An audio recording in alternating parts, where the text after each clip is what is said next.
अगर आप माता पिता हैं तो ये जरूर सुने। सोचिए 2012 छोटी लिली को उसका पहला आईफोन मिलता है। वो बहुत खुश है ना? लाइक्स और नोटिफिकेशंस की बरसात हो रही है। उसकी मुस्कान रुक ही नहीं रही, मानो उसे गोल्डन टिकट मिल गया हो। अब 3 साल आगे बढ़ते हैं। अब ये किसी हॉरर मूवी जैसा लग रहा है। लिली का कमरा अंधेरा है, उसकी आंखें लाल हैं और वो बस फोन चला रही है, अपनी पुरानी खुशहाल वाली लिली की परछाई। ये कोई कहानी नहीं है दोस्तों, ये असल जिंदगी है। लिली बेफिक्र बच्ची से परेशान लड़की बस 3 साल में बन गई। क्या हुआ? 2 शब्द, स्मार्टफोन। ये पूरी पीढ़ी की कहानी है, जेन जी। उन पर इससे पहले वाली किसी भी पीढ़ी से ज्यादा बुरा असर पड़ा है, और ये सब इस छोटी सी चीज की वजह से है जिसके हम आदी हो गए हैं। कुछ हैरान करने वाले आंकड़े, दिल दहला देने वाली कहानियां, और सबसे जरूरी, इसे रोकने के लिए हम क्या कर सकते हैं, के लिए तैयार हो जाइए। दोस्तों, ये कोई छोटी मोटी परेशानी नहीं है, ये तो जैसे आग लग गई हो। जोनाथन हेड की किताब दी एंग्जाइटी जनरेशन हमें जगाने का अलार्म है। वो कहते हैं स्मार्टफोन और सोशल मीडिया ने बच्चों का खेलने का समय और दोस्ती चुरा ली है। नतीजा, बच्चों और युवाओं के लिए मानसिक स्वास्थ्य का बड़ा संकट।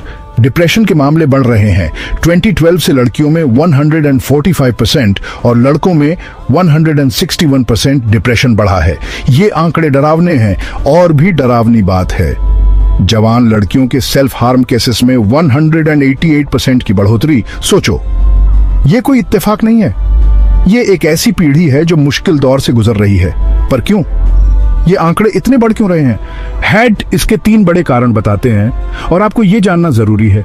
हम बात करेंगे सोशल डिप्रिवेशन की, स्लीप डिप्रिवेशन की, क्योंकि पूरी रात टिकटॉक देखने के बाद नींद किसे आती है। और सबसे बड़ी बात, एडिक्शन और अटेंशन फ्रेगमेंटेशन। ये 3 चीजें मिलकर हमारे बच्चों के दिमाग को खराब कर रही हैं और उनकी खुशी चुरा रही हैं। अगले भाग में हम आपको कुछ हैरान करने वाले उदाहरण दिखाएंगे। चलो शुरू करते हैं। सबसे पहले है सोशल डिप्रिवेशन। पहले हम दोस्तों के साथ असली में मिलते थे, जैसे असली इंसान। हम साइकिल चलाते थे, टैग खेलते थे, फोर्ट्स बनाते थे, बच्चों वाली चीजें। लेकिन अब बच्चे डिजिटल दुनिया में फंसे हुए हैं, इंस्टाग्राम पर स्क्रॉल कर रहे हैं, खुद को दूसरों से कंपेयर कर रहे हैं और अकेला महसूस कर रहे हैं। वे ऑनलाइन दोस्तों से घिरे हुए हैं, लेकिन असल जिंदगी में कनेक्शन के लिए तरस रहे हैं। दूसरा है नींद चुराने वाला। स्मार्टफोन्स रात में छोटे निंजास की तरह हैं, जो बच्चों की नींद चुरा रहे हैं। वो ब्लू लाइट, ये उनके मेलाटोनिन को कम कर रही है, जिससे उन्हें नींद नहीं आती और वे ज़ॉम्बीज की तरह उठते हैं। और जब नींद पूरी नहीं होती, आप चिड़चिड़े हो जाते हैं, फोकस नहीं कर पाते और सब कुछ बुरा लगता है। और अंत में एडिक्शन और अटेंशन फ्रैगमेंटेशन। सोचो, कितनी बार आप किसी से बात कर रहे होते हैं और उनकी नजरें उनके फोन पर होती हैं, या जब आप मूवी देख रहे होते हैं लेकिन हर 5 सेकंड में नोटिफिकेशंस चेक कर रहे होते हैं। यही अटेंशन फ्रैगमेंटेशन है। हमारे दिमाग को कांस्टेंट स्टिमुलेशन के लिए तरसने के लिए प्रोग्राम किया जा रहा है, जैसे छोटे डिजिटल डोपामिन हिट्स। लेकिन असली जिंदगी डिजिटल दुनिया के एक्साइटमेंट का मुकाबला नहीं कर सकती। इसलिए बच्चे फोकस नहीं कर पाते, शांत नहीं बैठ पाते और साधारण चीजों की सराहना नहीं कर पाते। ये उनके दिमाग, मेंटल हेल्थ और भविष्य के साथ खिलवाड़ कर रहा है। अध्याय 3। अब बहुत हुआ उदासी। सब कुछ बुरा नहीं है। हेड हमें इन समस्याओं के साथ नहीं छोड़ते। वह कुछ उपाय बताते हैं और हम उसी पर बात करेंगे। याद है, मैंने कहा था कि यह असली बच्चों की समस्या है। कुछ स्कूल वापस लड़ रहे हैं और नतीजे कमाल के हैं। हेड एक स्कूल के बारे में बताते हैं जिसने पूरी तरह से फोन मुक्त होने का फैसला किया। स्कूल में फोन की अनुमति नहीं। जानना चाहते हैं क्या हुआ? नशीली दवाओं की घटनाओं में 51% की गिरावट आई। बच्चे एक दूसरे से बात कर रहे थे, दोस्त बना रहे थे और आमने सामने बातचीत कर रहे थे। वे ज्यादा खुश, स्वस्थ और स्कूल में ज्यादा व्यस्त थे। और यह सिर्फ स्कूलों की बात नहीं है, माता पिता भी आगे आ रहे हैं। हाइट एक किशोरी की कहानी बताते हैं जो चिंता से जूझ रही थी। उसने सोशल मीडिया छोड़ने का फैसला किया। कुछ ही हफ्तों में उसकी चिंता कम होने लगी। ये 2 उदाहरण हैं, लेकिन ये साबित करते हैं कि बदलाव मुमकिन है।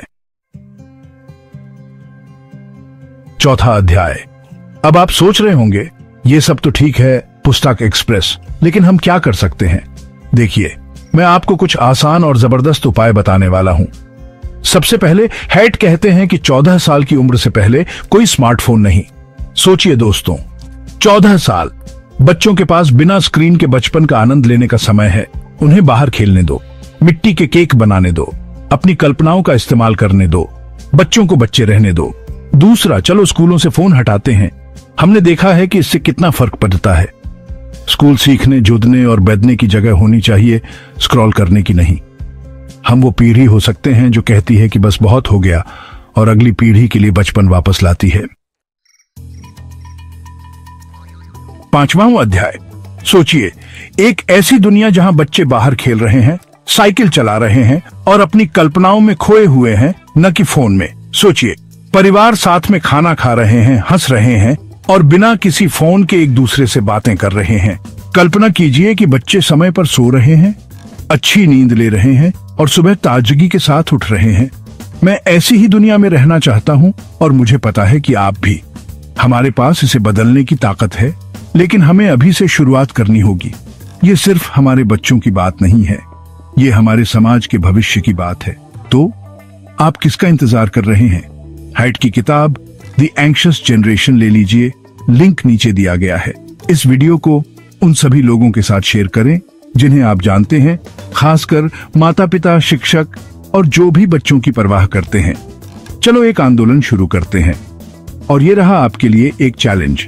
24 घंटे के लिए अपना फोन नीचे रख दीजिए। चलो शुरू करते हैं। क्या हाल है दोस्तों? मैं आपका दोस्त पुस्तक एक्सप्रेस यहां हूं। यह वीडियो मेरे लिए बहुत खास था। मुझे पता था कि स्मार्टफोन्स नुकसानदायक हैं, लेकिन बच्चों पर इसका असर देखकर मैं हैरान रह गया। हमें कुछ करना होगा। मैं आप सभी को #फोन फ्री चैलेंज लेने की चुनौती देता हूं। बस 24 घंटे, बस इतना ही। फोन नीचे रखो, बाहर जाओ, अपने प्रियजनों से जुड़ो और असली दुनिया का मजा लो। यकीन मानो, यह बहुत अच्छा है। ऐसे ही और भी मजेदार वीडियोस के लिए पुस्तक एक्सप्रेस को सब्सक्राइब करना न भूलें और घंटी बजाना न भूलें, ताकि आप कोई भी अपलोड न चूकें। चलो मिलकर बच्चों का बचपन स्मार्टफोन से वापस लेते हैं।